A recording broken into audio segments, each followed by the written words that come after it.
Кудайдын чакырыгы. 6 март.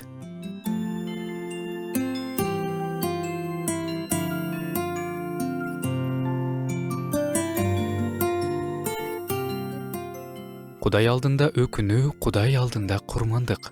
Сен өкүнүп моюн сунган жүрөктү жек көрбөйсүң. Забур китебинен. Кудай адамдан биринчи кезекте кандайдыр бир сырткы салттарды же курмандыкты эмес, жүрөктүн абалын карайт. Чын жүрөктөн өкүнүү бул Кудай алдында эң баалуу курмандык. Көптөр өкүнүүнү жазадан качуу деп ойлошот.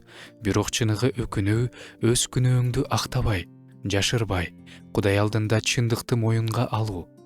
Дөт пайгамбар күнөө кылгандан кийин өзүн актаган жок, тескерисинче жүрөгүн Кудайга ачты.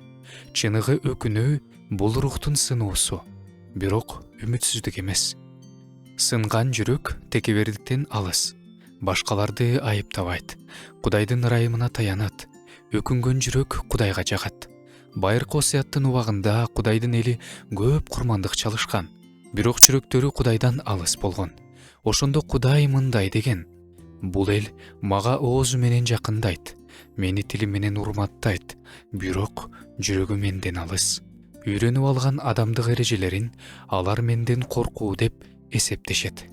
Чыныгы өкүнүү тил менен гана эмес, жашоо багытын өзгөртүү. Чыныгы өкүнүү менен кечирим келет, айыгуу келет, ырайымдын эшиги ачылат. Чыныгы өкүнүү бул Кудайдын алдында толук багынып берүү.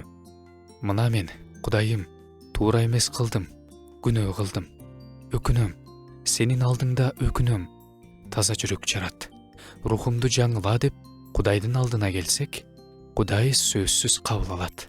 Кудайдын алдында ачык болгон жакшы. Биз өзүбүздүн ичибиздеги чыныгы сезимдерди жашырып көнүп калганбыз. Чарчаганыбызды жашырабыз, көз жашыбызды жашырабыз, жаңылыштыктарыбызды жашырабыз.